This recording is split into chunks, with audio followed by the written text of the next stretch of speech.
On behalf of the Westmont Ridley-Tree Museum of Art and Judy Larson, our director, and Ella Jennings, our education and outreach for the museum, I'm Chris Rupp. I'm the curator and collections manager. Welcome tonight. Glad you could come out. It is our pleasure to introduce Linda Ekstrom, an artist who now through November 11th is exhibiting in the museum a body of work created over the course of almost 30 years. One could call it a retrospective, but to many artists, this signals that you are old. So we are definitely not using that word as a descriptor for the exhibition upstairs. Linda received both a Bachelor of Arts and a Master of Arts, Fine Arts degree from UCSB, and served on the art faculty for the College of Creative Studies at UCSB for nearly 25 years prior to her retirement in 2022. Her work is held in numerous prestigious public and private collections, including the Yale University Museum of Art, the Benton Museum at Pomona College, Carnegie Mellon University, and most recently a donor gifted us with her work. She is highly respected in our field as an artist who has thoughtfully blended spirituality and art, and as such, she has been called upon to offer her voice in talks at Yale University's Institute of Sacred Music, Notre Dame's Erasmus Institute, as well as writing art-based articles for the National Catholic Reporter.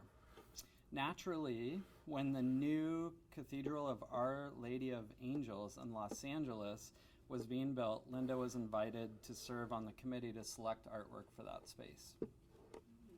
I think you will see from her presentation today that the quietness encountered in her work actually speaks volumes. Please join me in welcoming Linda Ekstrom.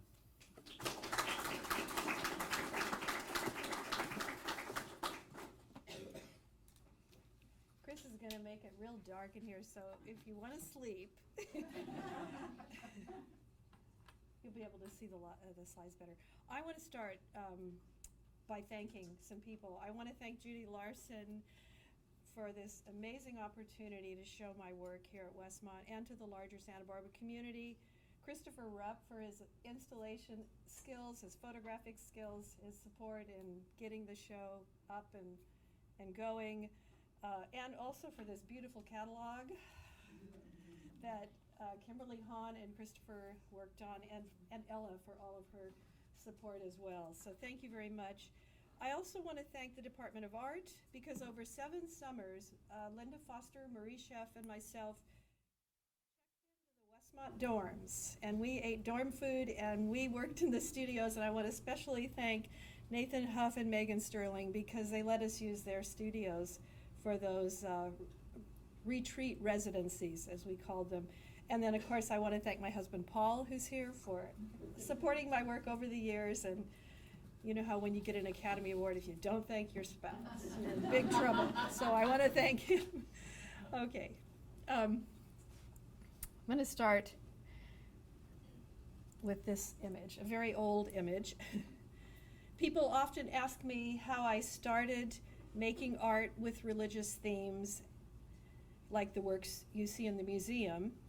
I thought I would start with a story, a faith story. In the early 80s, I finished my undergraduate studies in art. I was juggling all the practical duties of life that we artists face, while also the studio shifted to the laundry room.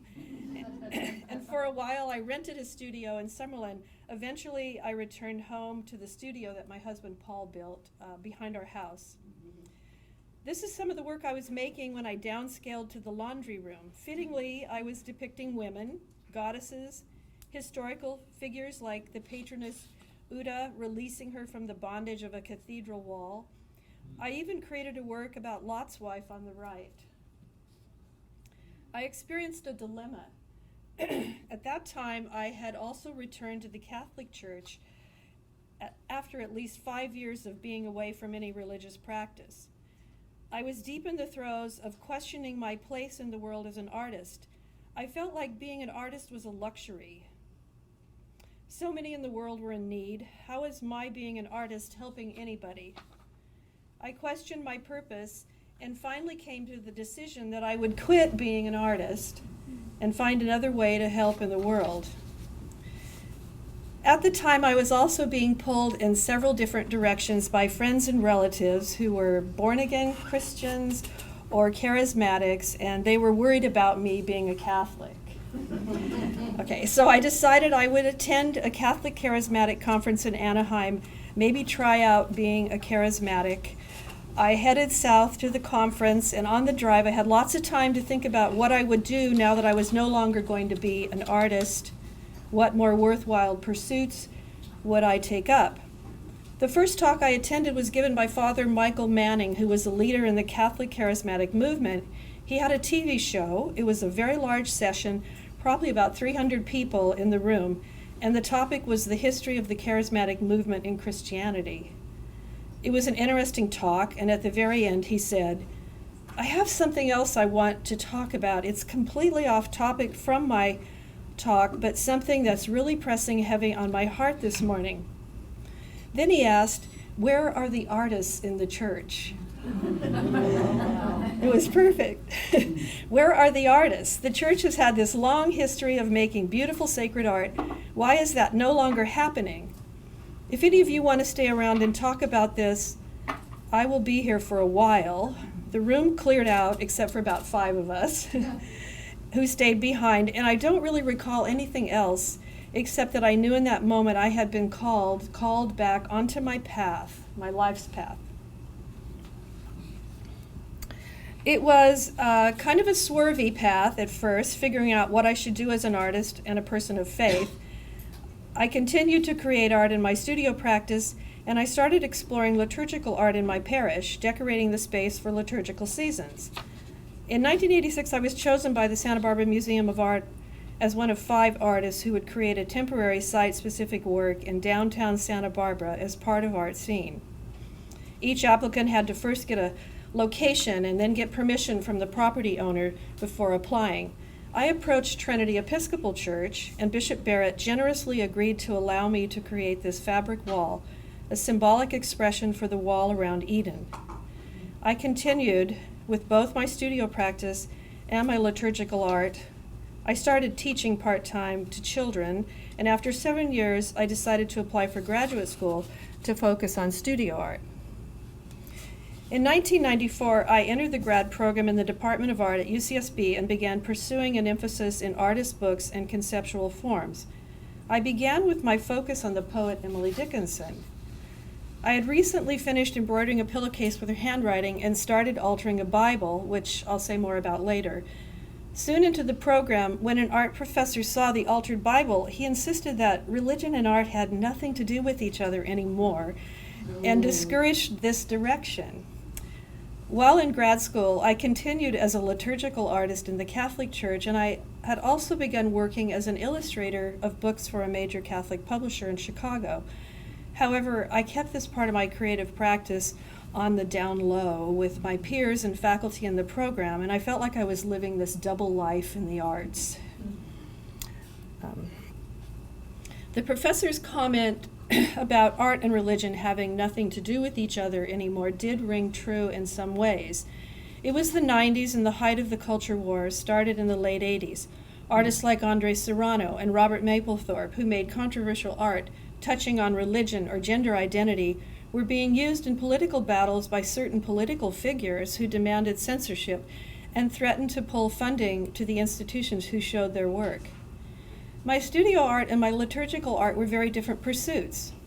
Artists whose art explored conventional religious themes were seldom, if ever, exhibited in contemporary art galleries.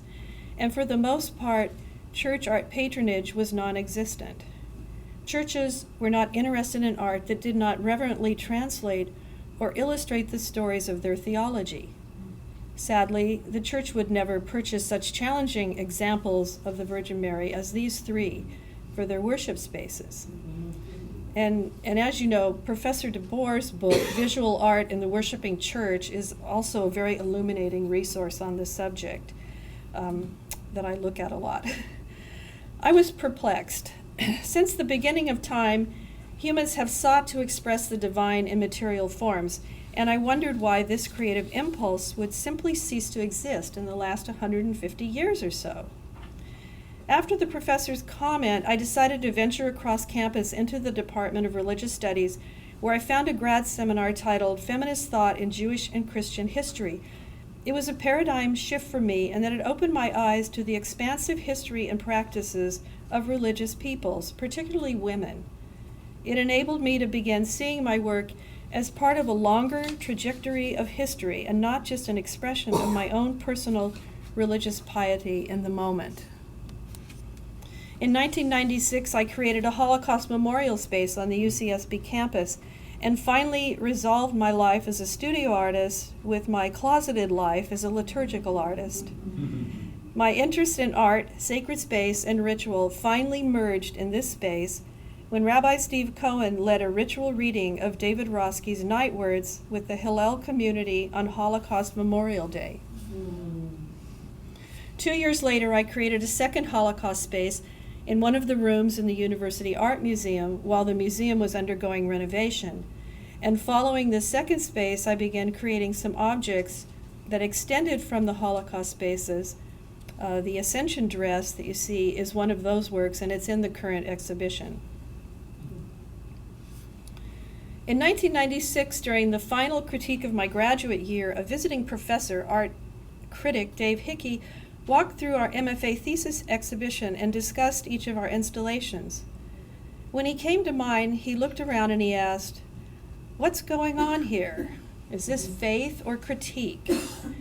I said it was both, and he said it can't be both. It has to be one or the other. I remember his southern voice. It has to be one or the other. And I insisted it's both, and it was really cool because some of my peers backed me up. Anyway, I told him I'm a person of faith and I also critique the institutions of my religious practice. Don't we? Following grad school, I taught at UCSB for close to 25 years in the art program in the College of Creative Studies, and for several of those years I also taught the course Religion and Contemporary Art with a colleague in Religious Studies. We looked at ways the sacred persists in contemporary art, how artists are expressing religious themes and experiences, but not using the traditional religious language and iconography we are used to when we think of religious art. One example. In 1964, historian of religions Mircea Eliade wrote in his essay, The Sacred and the Modern Artist, that while modern man has forgotten religion, the sacred survives, buried in his unconscious. Eliade believed that artists penetrate at times into the depths of the world and their own psyche, perhaps without even knowing this. The sacred can be camouflaged.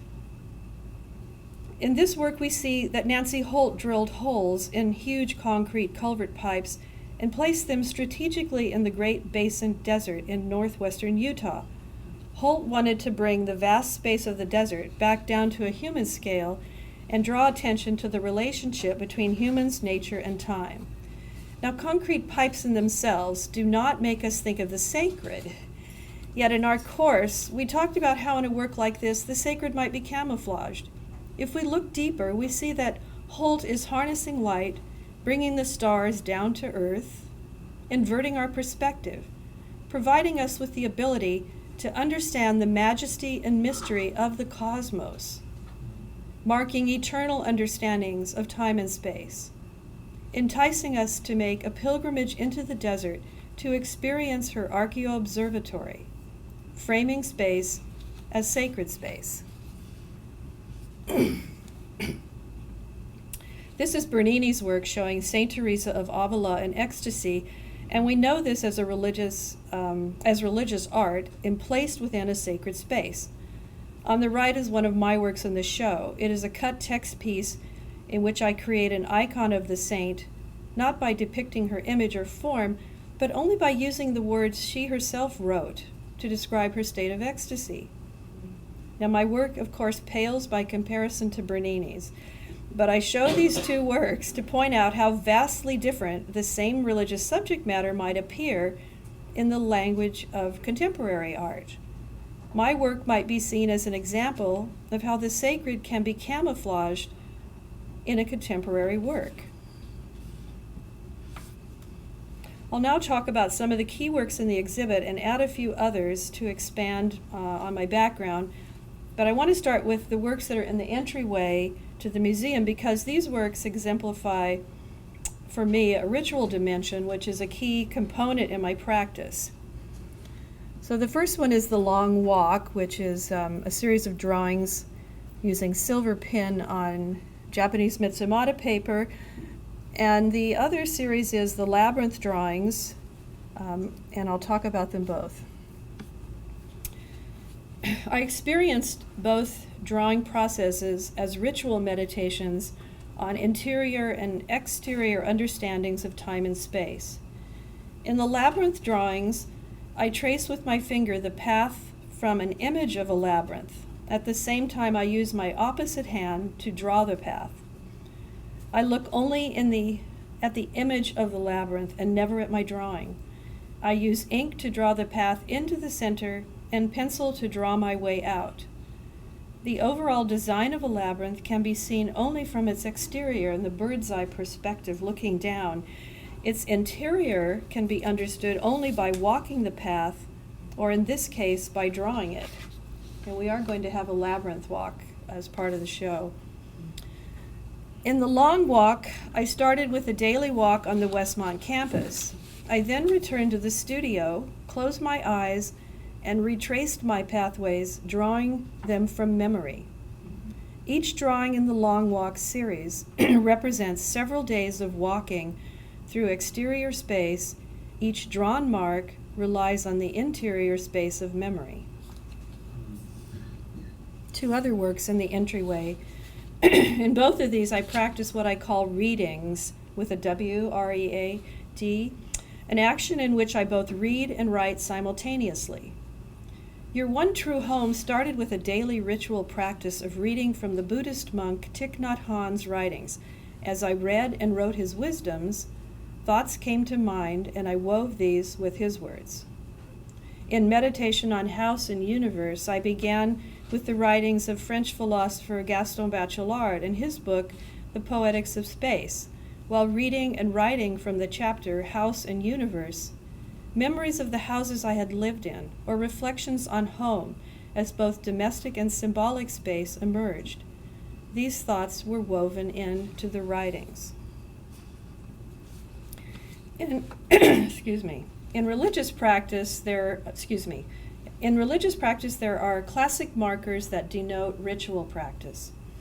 Ritual operates under a set of rubrics, constraints, parameters, or guidelines that are agreed upon. There's a strong sense of intentionality. Ritual requires one to pay attention, to practice mindfulness, to focus, to exert oneself in various expressions.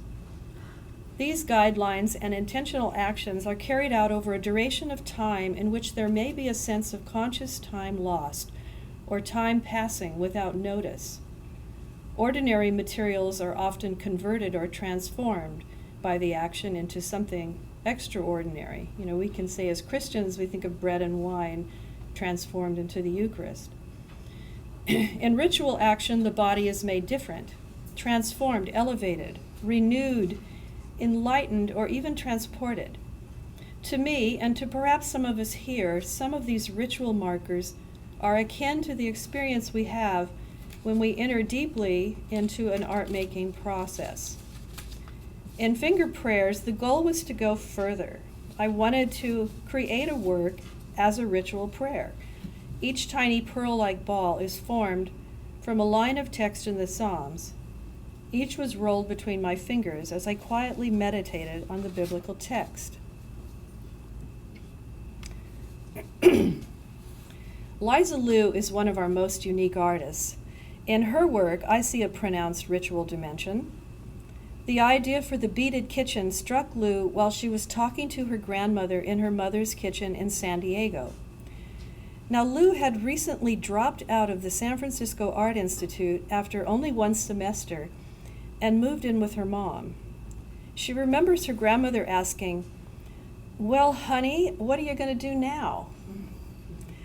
I was rummaging through the cupboards and I just said, "Well, I'm going to beat a kitchen." She describes how for her, those early days set in motion this connection to labor, to craft, to women's work that would end up opening outward into working with other people, working with women around the world, who might view beads as a way to survive, working and developing community. She has divided her time between the U.S. and South Africa, where she founded a collective with Zulu artists who she also hires to work with her on her projects.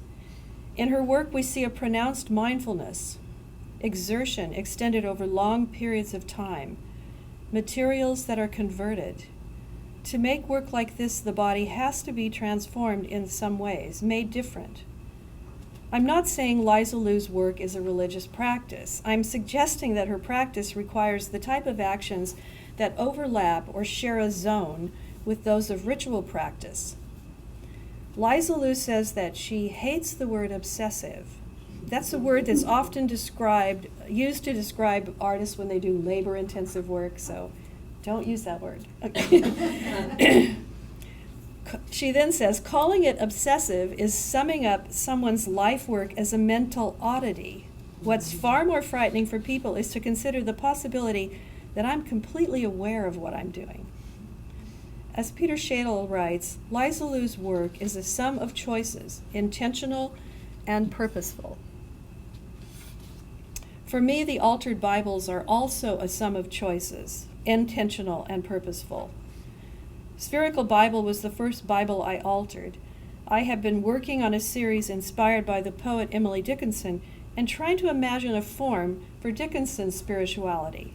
She grew up in a very strict religious home. She quoted the Bible and Shakespeare more than any other literary source in her poetry, yet she refused to convert to Christianity. Around that same time, I went to Santa Monica, where I saw Anne Hamilton in her installation rolling pages from stacks of books into balls. I left inspired to do something similar, but not with random books. Instead, I would use a sacred text central to my tradition. I chose the Bible, the primary book of Western culture, and something I believe Dickinson would have valued. For me, the idea made the connection to Dickinson in her domestic life. I imagined her rolling string or yarn into balls as Bible texts and poetry percolated in her mind. Each ball is created by carefully cutting the text lines into switchbacks to form one long, continuous line per page. I then roll the text lines into spheres, and the balls retain the order within the sections of the Bible: the Pentateuch, historical books, prophetic books, wisdom books, and the New Testament. These three works in the exhibit are part of the series of works I've created over many years that focus on Emily Dickinson. Sometimes I think she is a muse for me. On the pillowcase, I embroidered her handwriting from a letter to her mentor describing how she looked.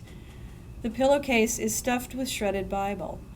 The glass vessel contains wax eggs corresponding to the number of times Dickinson uses the word bird or birds in her poetry, 154 times.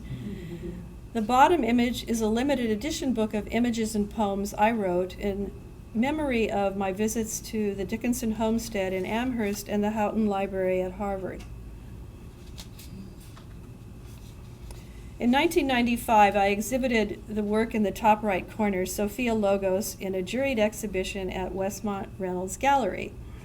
The juror was Sherry Frumkin, who had a Los Angeles gallery, and this work served as our introduction.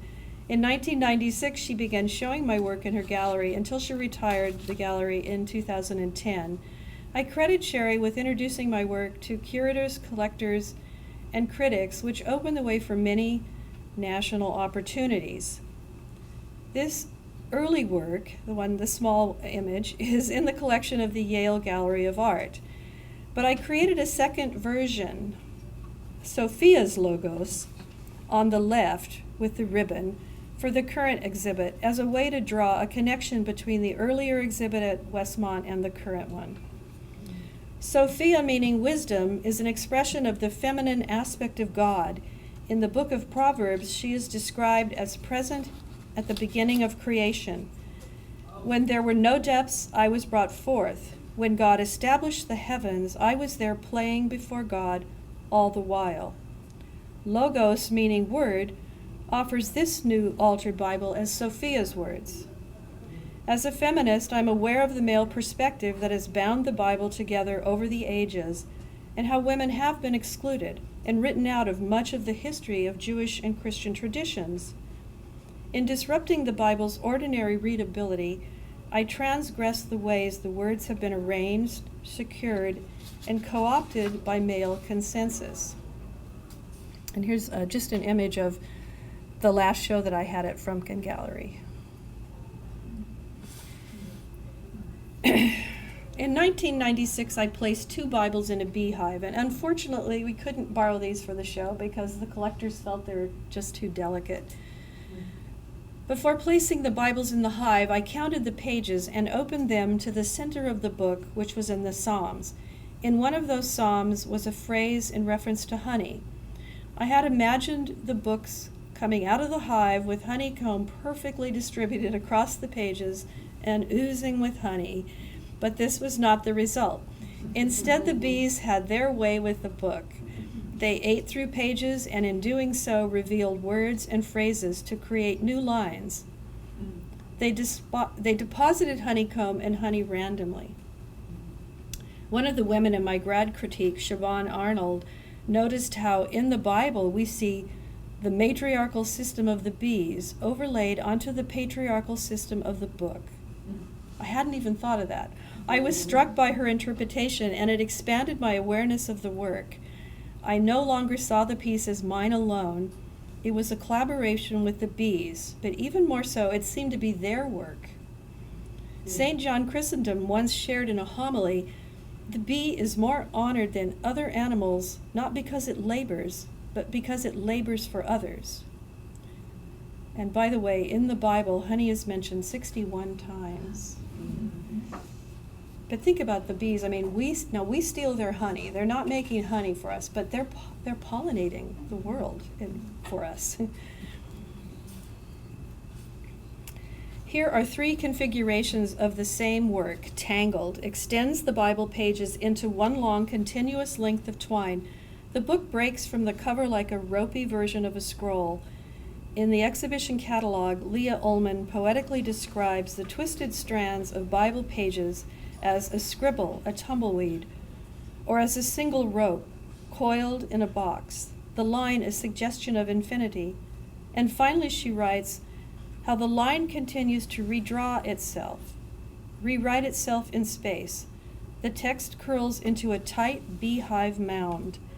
It ends wrapped in the dark red of the binding's leather, as if dipped in blood, as if the handle of a whip.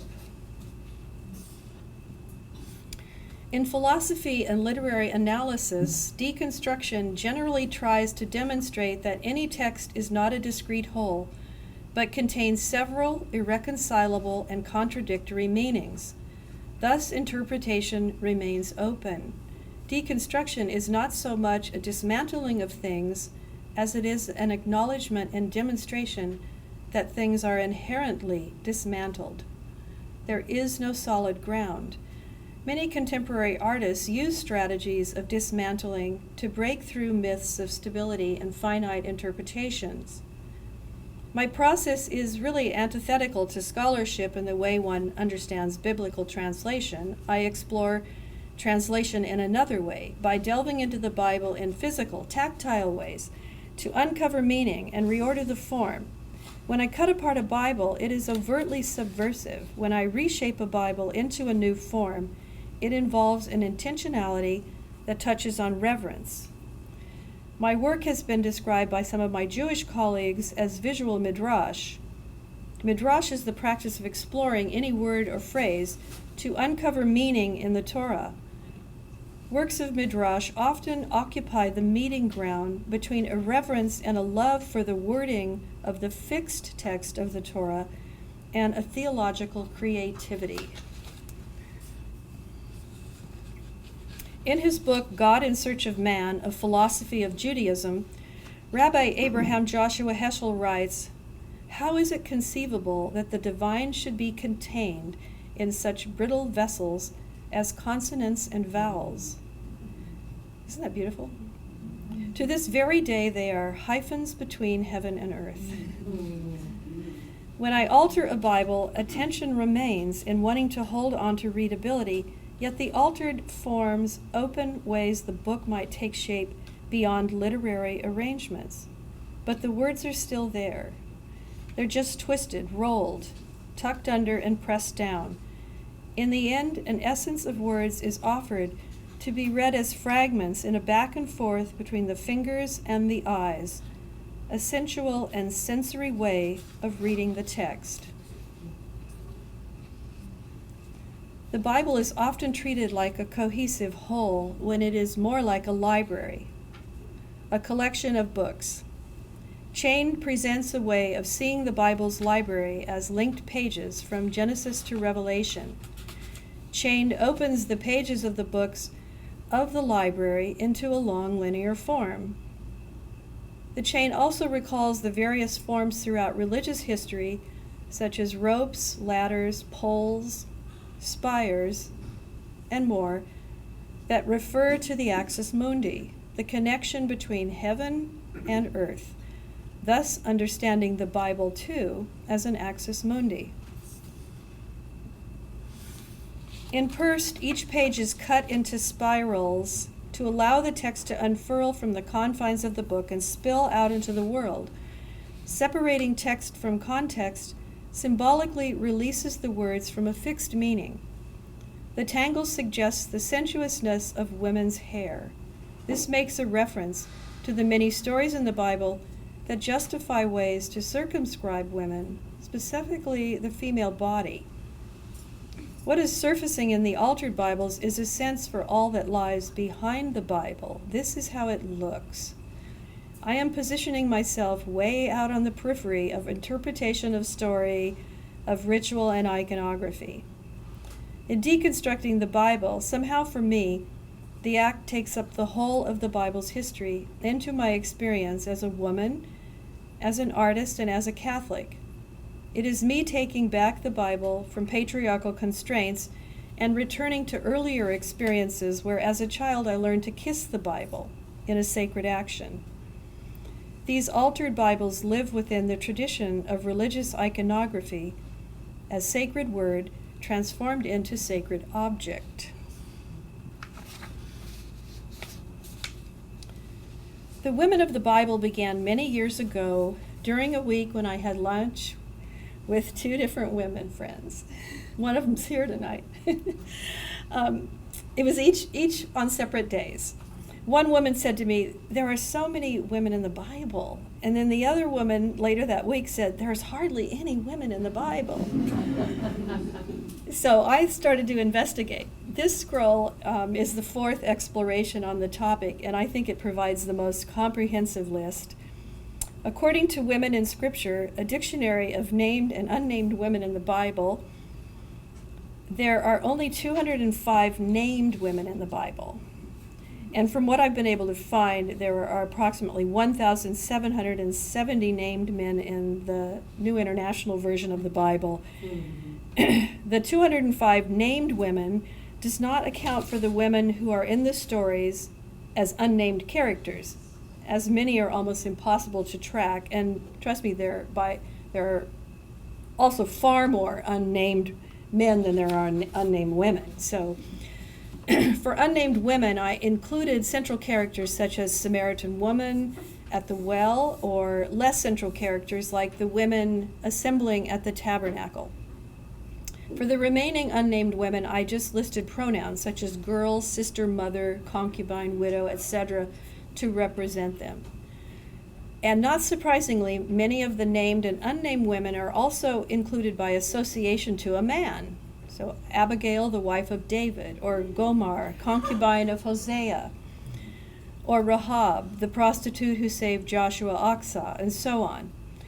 I attempted to provide the names in the order they appear in the Bible, with some exceptions. Those women named in the deuterocanonical Apocrypha books appear together, but they're at the end of the scroll. So it's very reasonable to imagine that this finished scroll does remain unfinished. It's not that women did not matter. Rather, they've been left out of the history, or their presence in the narrative has been marginalized. For Jewish feminists, the issue remains, were women at Sinai? For Christian feminists, were women present at the Last Supper? Logic tells us, of course they were.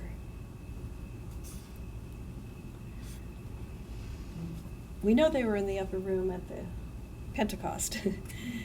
Menstrual liturgical cycle was created in direct response to Pope John Paul II's 1994 formal letter to the church body at Easter, explaining why priestly ordination is reserved exclusively for men.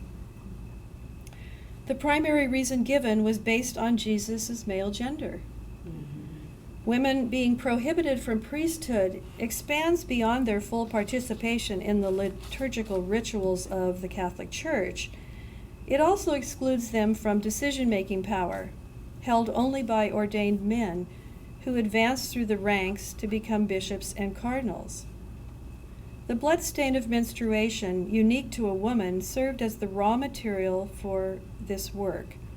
The blood blots were my most direct and primal way of making a visible mark in response to my life as a woman within the life and history of the Church.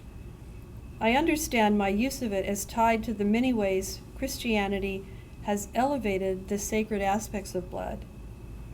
Carol Walker Bynum writes in her book, Fragmentation and Redemption, how while menstrual blood was taboo, ancient theory understood that the shedding of blood purged or cleansed those who shed it. And medieval doctors believed menstrual blood nourished the baby in the womb, and then later that same blood became the milk that the baby was fed on. In medieval times, such medical conceptions of Christ's bleeding on the cross, which both purges sin in atonement theology and feeds souls in the Eucharist, led to associations with female bleeding and feeding. Each blotted silk piece tracks my cycle as it corresponds to the liturgical calendar of the Church that marks its yearly feasts and celebrations. By linking my body's cycle to the Church calendar, I position my femaleness central to the ritual action of the Mass. The work consecrates menstrual blood as a symbol of transcendence, empowering women beyond the limitations and taboos placed upon them by religious traditions and culture. In the end, the work became much more than my initial act of protest. I began to see myself in solidarity with women throughout the history of the Church.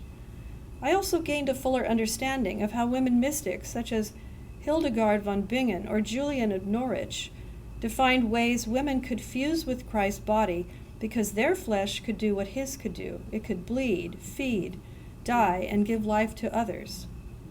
And full disclosure, I now belong to a church with women priests, ordained in the Roman Catholic women priest movement. And then, we're not recognized by the institutional church. Mary and Eve's lives are intertwined in biblical tradition. Eve as the first mother and Mary as the mother of Jesus. In the work Mary and Eve, the two women are joined in the canning jar. Mary presented as the statue, Eve as the apple. In some theology, Mary, by her obedience, is understood to undo the knot that Eve tied by her transgressions. However, feminist theologians suggest that what was considered Eve's folly and lack of obedience was actually the result of her desire to know God fully. And Mary, rather than being depicted as submissive, was a young girl who forthrightly and willingly said yes to God. In depictions of the Annunciation, where Gabriel comes to Mary and tells her she's going to carry Jesus, Mary is often shown in prayer. In this altered book, Annunciation, the text in her prayer book is bursting forth from the cover. While Mary and Jesus are not rivals in Christian theology, there is a devotion to Mary that often surpasses that of Jesus, even though there are very few mentions of her in the New Testament and very few words attributed to her voice. Her devotion is worldwide. The icon of Mary on the right is created using only the letters of the words in the Bible attributed to her voice. The circular shapes in the window are created using the letters from the story of Eve in the Bible. Here, Eve's story ascends as a constellation to free her from the curse of Eve and celebrate her as our cosmic mother. These two works form bookends to the life of Jesus in the Bible. The incarnation, or the Word made flesh, presents a silk bag as a womb that holds roses made from the Psalms and text fragments. The woman's hands rest across her belly. This silk glove holds pearled text lines of the words spoken by Jesus, printed in the Bible in red letters. Both are visual theologies, visual forms that express the nature and corporeal aspect of God. Both call to mind reliquaries. Christian tradition holds belief in the power of relics. Reliquaries are vessels that hold the physical remains of a holy site or holy person or objects with which they had contact. Relics are more than mementos. They are believed to have spiritual or healing powers, connecting them to the body of a saint, providing a connection between life and death or humans and God. In the Middle Ages, relics came to rival the sacraments because of the strong Christian belief in the role of saints as advocates for humankind in heaven. And from the time of Charlemagne up until today, I think I'm correct, it's obligatory that every altar in the Catholic Church contain a relic. I think so. In reliquary roses, I use the common domestic canning jar as the reliquary to hold the roses intertangled with sacred texts from the Bible. On the left, the reliquary of Mary Magdalene from the Metropolitan Museum in New York is believed to hold her tooth. Anonymous saints are nameless saints, those people who will never be recognized or canonized by institutional religion. The Silk Book is an homage to them. Across the pages of the silk are line drawings of objects that for me have strong associations to important people in my life. Ascending feet, a rope, roses, a bird, a tangle of ribbon, and more. Appropriated images are also cut into circular forms and captured between the layers of silk circles. These seem to float around throughout the pages, suggesting a narrative of associations. Delicate silk gloves suggest the trace of women saints whose hands might have filled their hollows. Thin shreds of Bible text are contained within each glove. The long needles that hold the glove to the wall are reminiscent of women's domestic practices and stigmata. Across the surfaces are image transfers. The one on the right is covered in the handwriting of Saint Teresa of Avila. Saint Rita Tears illustrates a book page from her life. The Augustinian nun entered the convent after the death of her husband, who was a very violent man, and then the death of her 2 adult sons. She is known as the patron saint of heartbroken women, but also of impossible causes. The threads extend from the text like a river of her tears. Saint Rita is often shown surrounded by bees. I just learned that, bees again. The story tells us that on her baptism day, bees swarmed around her without harm, and that a colony of bees have taken residence near her grave. There are many stories about Saint Rita. The artist Yves Klein had a strong devotion to her. He left an object at her, at the convent that had a prayer to Saint Rita, and then it held gold leaf, International Klein blue, and International rose red, which were his pigments that he coined. And then later on they discovered those, sold them, and paid off the debt to the convent. Yeah, I love it. She's also the unofficial patron of baseball, which I could tell you about that after. And as Andrew Greeley writes in his book, The Catholic Imagination, I love this. The origins and raw power of religion are at the imaginative level, both for the individual and for tradition. None of the doctrines are less true, but they are not where religion or religious faith starts. So the power of the imagination.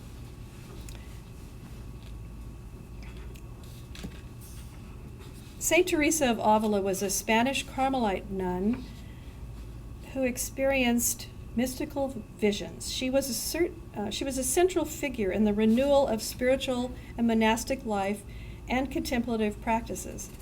Her book, Interior Castles, on the Christian soul's journey to God, is considered a masterpiece. She's the first female doctor of the Church in recognition of her centuries-long spiritual legacy to Catholicism, and relics of her body are secured in several locations in Spain and France. On the abraded pages of her book, I sanded away the text as I read the words. The action is a way of consuming words and taking them to heart. In the Mystic series, I've created icons, not as images or forms depicting these women, but from the words they themselves wrote to express their mystical experiences. The series began with the text describing Teresa of Avila's rapture. Then I was fascinated to find two non-sainted women describing their mystical experiences. All three were great intellectuals. To me, all three are saints, even if only one of them is officially canonized. Philosopher Simone de Beauvoir writes in her account how love has been assigned to woman as her supreme vocation. Woman seeks to be united with God and live out the union in her body. Simone Weil writes how he entered my room. Come with me, you who understand nothing, who know nothing. This he took her to a church and led her to an altar, telling her to kneel. He remains with her throughout the experience. Interestingly, Weil professed a love for God, for Christ, the saints, the Catholic faith, but writes, I have not the slightest love for the church, in the strict sense of the word, apart from its relation to all these things that I do love. And she refused to be baptized. And Teresa of Avila describes how in these raptures it seems as if the soul no longer animates the body. Before you can be warned by a thought or do anything to help yourself, it sweeps upon you so swiftly and strongly, you see and feel yourself being caught up in a cloud and borne aloft as if on wings of a mighty eagle. And this is a very early work that I did where I letterpress printed Teresa of Avila's mystical ecstasy on tissues, and then I transformed them into roses.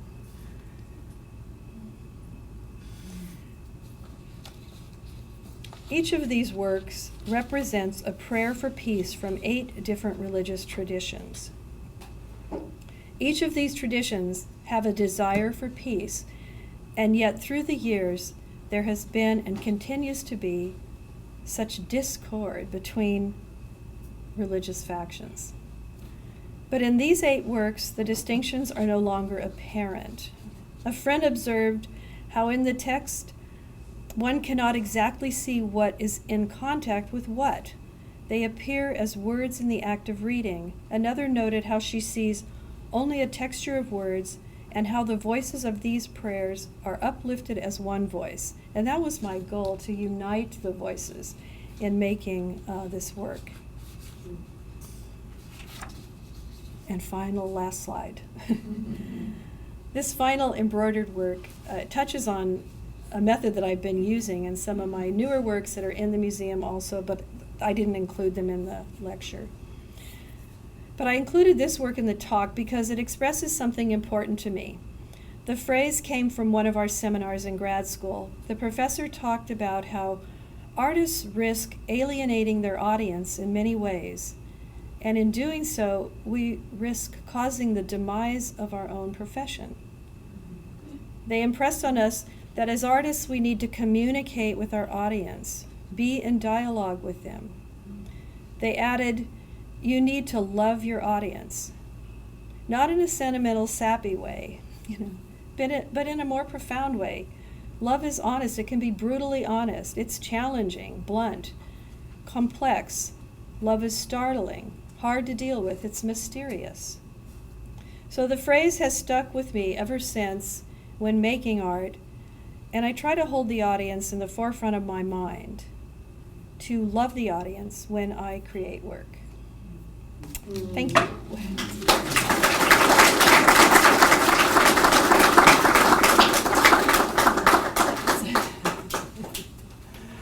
Hi, it's nice to see you all here. Thank you.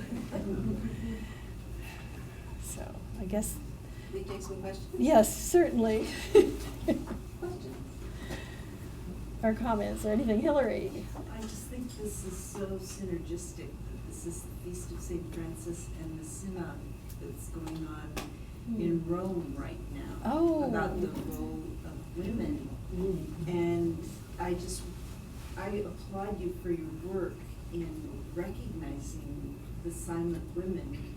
And I just wondered, are you hopeful on outcomes, or regardless, just what you've done in, recognizing the silent, unnamed women? I just applaud you for that. Thanks. So, are you feeling hopeful, or does it Yes. not Well, matter? I think being part of the Roman Catholic Women Priest movement, I'm not a priest, I don't intend to be, but I'm supporting the women that are being ordained, and that gives me great hope. And,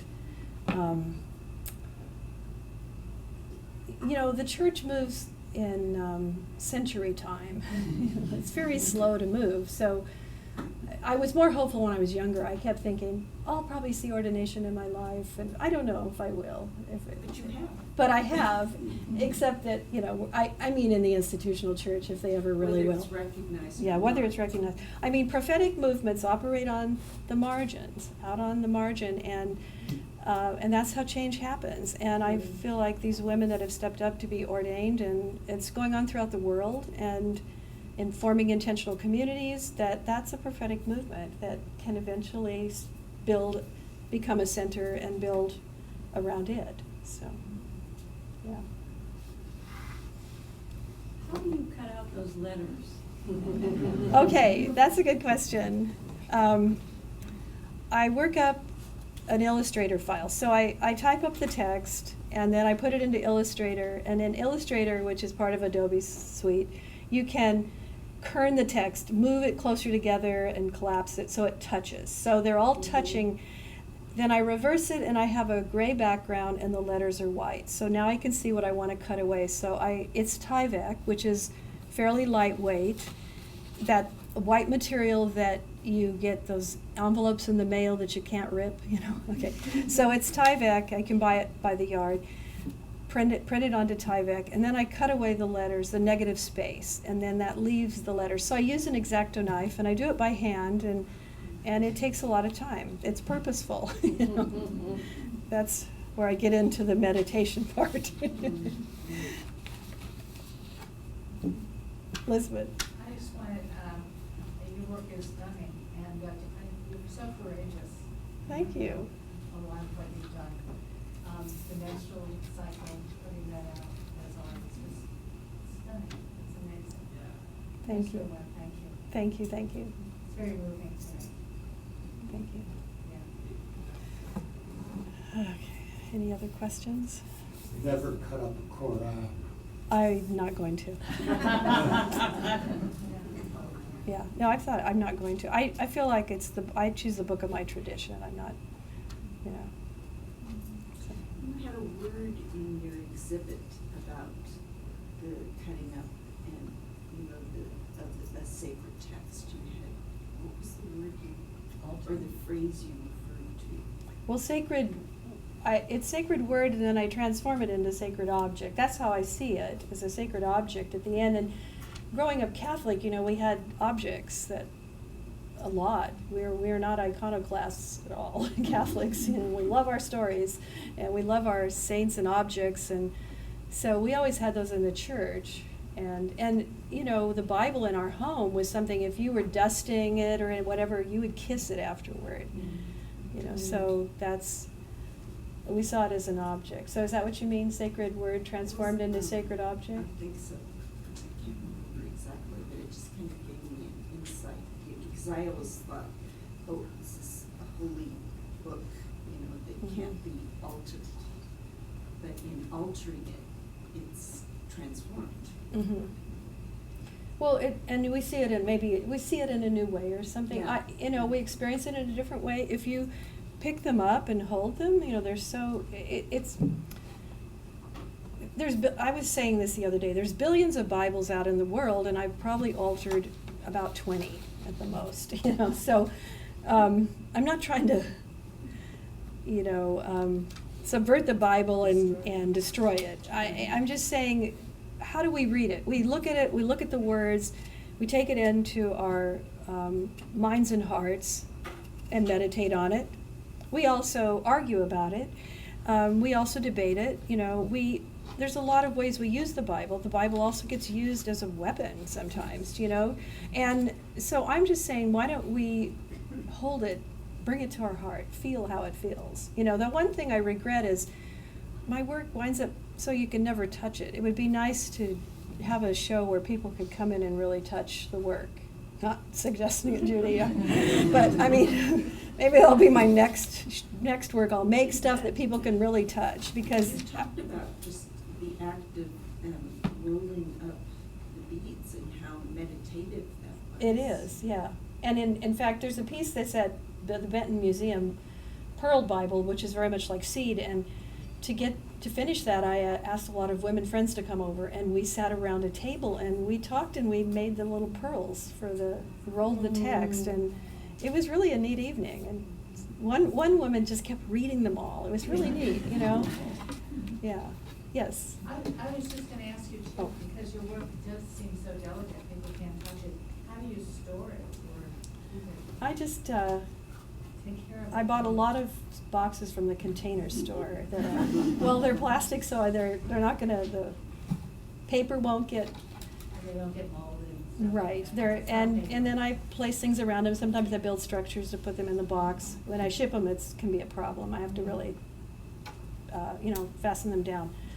Yeah, you had a question about. I just wondered if you had a process in selecting the Bibles that you chose. I mean, I've seen I so do. many different Bibles, you know, different sizes and all those kind of things, and you know, with the red letter versions and all Yeah. that kind of stuff. Was there something artistic value that you were looking at when Yes. you were selecting that? This feels so superficial. I look for the parchment-like paper and the beautiful gold edge, you know, and because that paper, if you twist it, it holds its form when you twist it. It's not gonna turn yellow. It's not brittle. It's really, and they're very expensive Bibles. And then in doing that, you know, I noticed that, well, like King James Version uses the red letter. I'm not sure which other Bibles use the red letter of Jesus, but that's when I was cutting it apart, I realized, oh my gosh, here's these are the words Jesus spoke, and I can hold them in my hand. You know, it's an abstract thing, but that's where I got the idea for the glove. Then, you know, to place them inside of a hand. But all the words, the effect that Jesus has had on the world, and then here's just this handful of words that we really have left. You know, attributed to his voice, which of course we know there's many more. But yeah, Judy, and then Lisa. Okay. I'm just wondering if you'd address the title again, because I think Oh, it yes, seems okay. mysterious to some people, but you have such a great Straddling explanation. Circumference was inspired from Emily Dickinson, who uses the word circumference 17 times in her poetry and writing, and all kinds of debate. What did she mean? What did she mean? And I think we've come to accept that she's talking about in the world and beyond the world, and her realm was mostly in the world and within the circumference. But I was thinking, if you straddle it, then you're in the world and you're beyond the world. So that's this. And one of my former students sent me this necklace that I wore tonight. It says circumference on it. When she saw the title, she lives in Albuquerque, and she saw the title and she sent the necklace. Yeah, Lisa. The story you told about David Hickey's question to you. Oh, yes. Is amazing. I know. I'm wondering if you have any thoughts to share on how your work is received by your students. Have they been eager to step out into a similar space of exploration, or have they been perplexed? Or Well, it seems it's not a space that's offered in a lot of places. it wasn't at the university. It could be a problem because when I went into school, when I went into graduate school, because I was a Christian and I was doing this kind of work right away, I kind of got thrown into this category of the political religious factions that were fighting the arts, you know, ending the NEA and fighting, and I wasn't thinking like that at all, you know. And so it was kind of hard to get support. I had some faculty that understood what I was doing. I had faculty in religious studies, PhD. There was a group of women PhD students in religious studies and history that I met in the feminist course that I took in Jewish and Christian history. They really got my work. I found that when I went out of the art department, the work was received better than when I was in the art department, because the art world kind of writes the script that goes on, and that's probably not the best way to say it. You could say it better, but there's a kind of language that's going on at different periods of time, and your work fits into it or not, or you're making work in response to the language that happens to be going on at that moment in time in the art world. That's how I felt. And so then when I began teaching at UCSB, whenever there was a student that was dealing with religious subject matter, they'd send them to me, which I loved, because there were some really interesting students, and they were mostly getting flack, you know, like, oh, so-and-so doesn't understand my work. Or one young woman she set up troughs in the gallery and was washing feet, and everybody thought she was trying to convert them, and she wasn't at all. She was just doing an act of love, she said. But, you know, so if there was ever anybody dealing with religion, they would send them to me. And then when I was teaching the course in religious studies with a colleague, we'd get a lot of students. They would come to the class because they were interested in the topic. So I found students that way. But students at Westmont are lucky because they can really explore that, you know, and be encouraged. You're lucky. Yes. I was just curious about reliquary roses. The photo you showed up in your slides, they seem very pristine and fresh, and then when you view it in the exhibition, the water is turning like an alabaster color, and the roses seem wilted more. I was just curious if the continual degradation has come to any meaning to you, or if you had a reason for why you chose salt water instead of like a resin, say, that would preserve it more for much longer. I should have talked to you before I made them. That's really good. No, I'm serious. Because, well, I have to accept that they're ephemeral. They are canned like you would can vegetables or something, you know. I mean, I don't let them get that hot, but they're hot enough that the seal, the lid sucks down and there's a seal. So they'll last. They'll probably last, you know, 15 years, but they will slowly kind of seep the color, so the water will turn more red or more yellow. And I took the picture right after I made them because they had to be ready for the catalog. So, yeah, and so they are starting to turn a little. And I used salt water because we thought that might preserve them more. I'm not sure, but then I heard that you can use glycerin. I could have put them in glycerin, and then they would probably last forever. I don't know. I'll try some more. Good question, though. Yes? What's the best advice that you've received in the beginning of your creative process? Oh my gosh. Well, okay. I guess, well, when Father Michael Manning said, "Where are the artists in the church?" that was pretty amazing for me. And then when I was in graduate school, every week I wanted to quit. It was, and my husband would say, my husband Paul would say, "You can't quit this week." And that was really good advice. Hang on, and you can quit next week. And I honestly, because it was so hard at first, I had a life before that, you know, because I was undergrad, and then 15 years later I went to grad school. And I had already been teaching, and then all of a sudden I felt like I was in prison, you know. It was really, I was so excited to go, and then it felt so hard because, you know, it's tough. You're challenged all the time. But not, you shouldn't go. You should go to grad school. It's really good. Because in the end, my work took off, and it really developed. And it wouldn't have happened if I hadn't gone. So, yeah, where are the artists in the church? And then and then I found a way to do it. And then don't quit this week. Yeah, yes. You talked about a meditative stage in the process of making. There's a French Catholic philosopher, Jacques Maritain, who talked about making as a form of prayer. Oh. You think of is meditation, what is the relationship between meditation and prayer for you?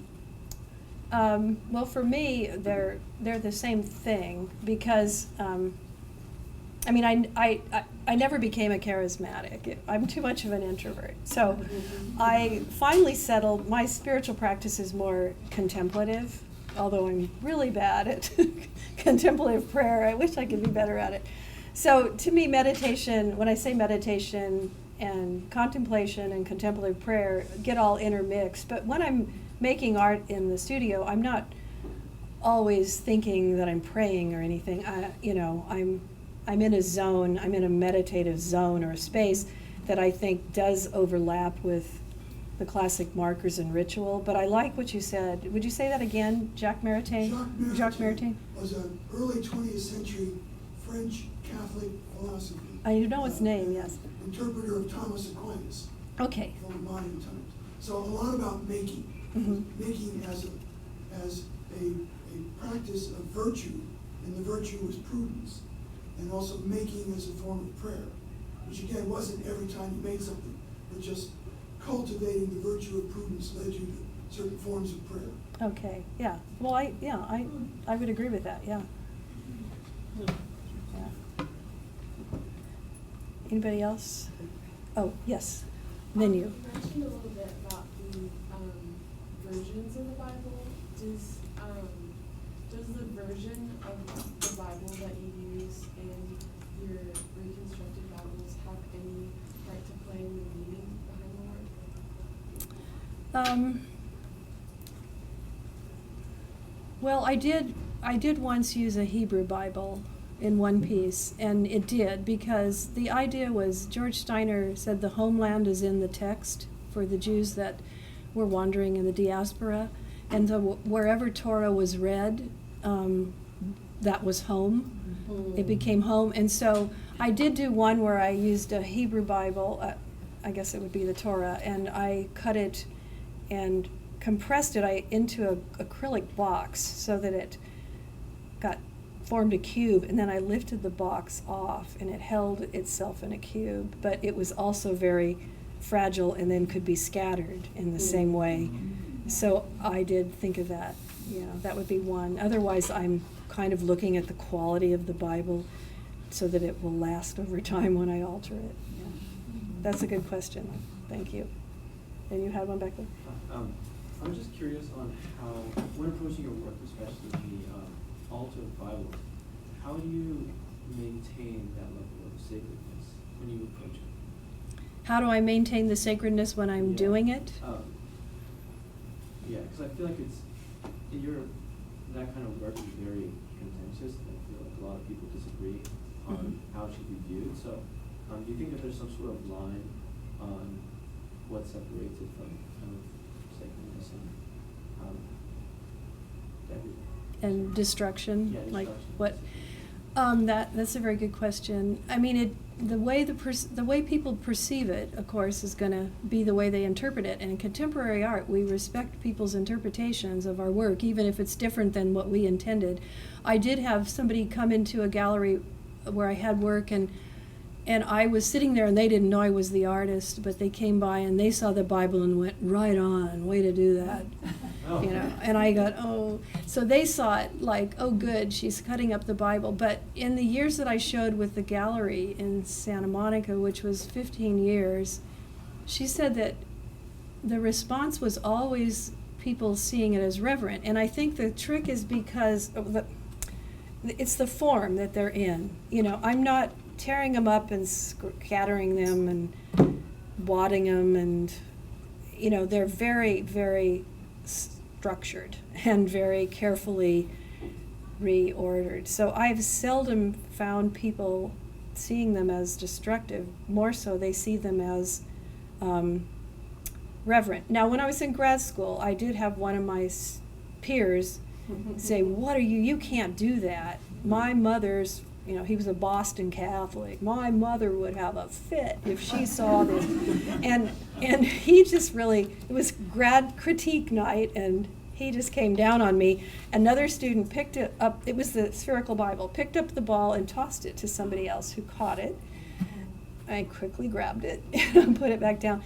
But he was really upset about it, and I took the ball and I said, here, just hold it in your hand.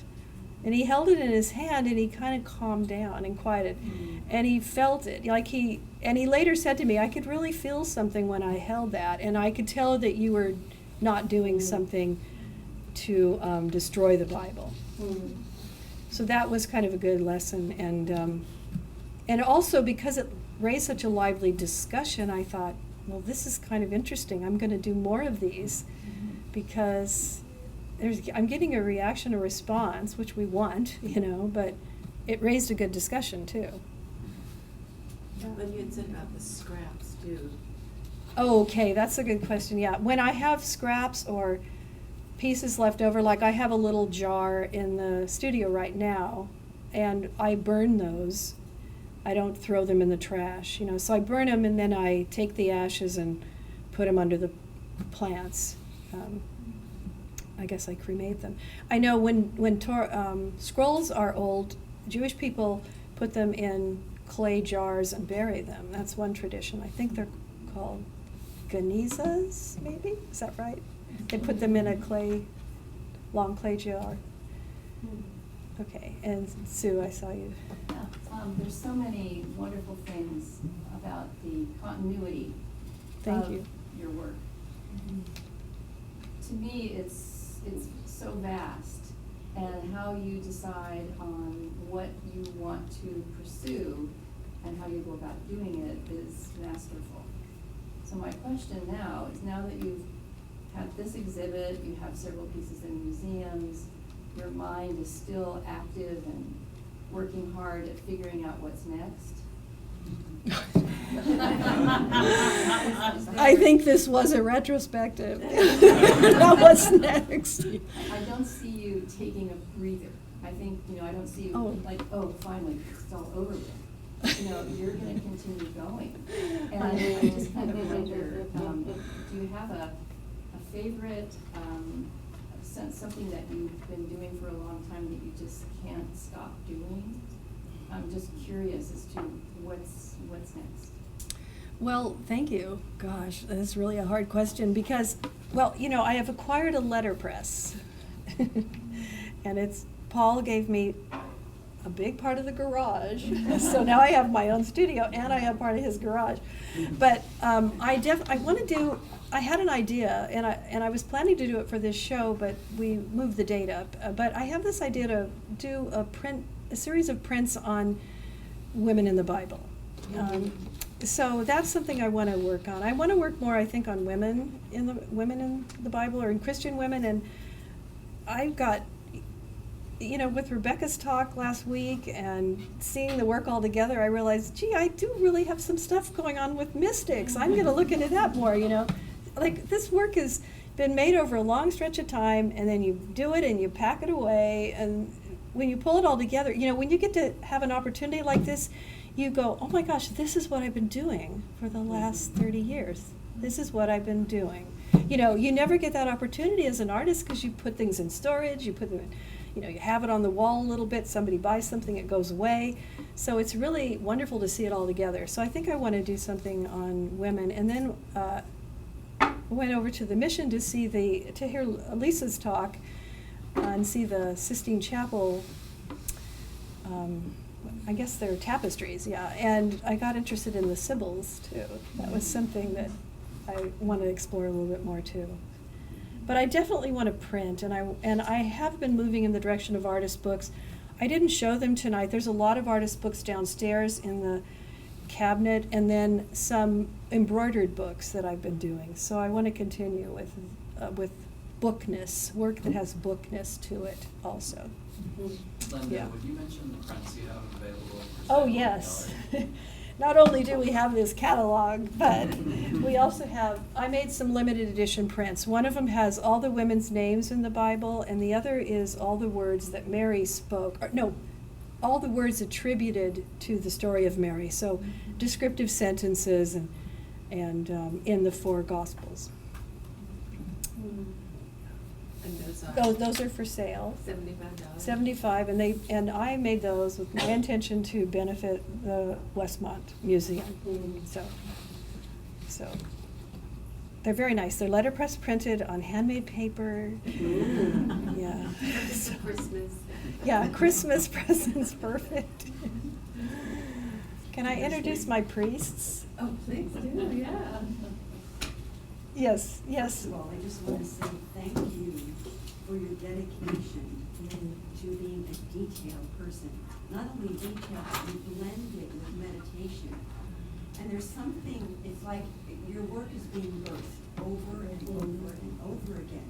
And it's like you're giving us a totally different perspective on scripture. Thank you. It's just astounding. Thank you. So keep doing it. Thank you. And this is Jeanette Love, one of my priests. And then Suzanne Dunn, another one of our Roman Catholic women priests in Santa Barbara. They're there.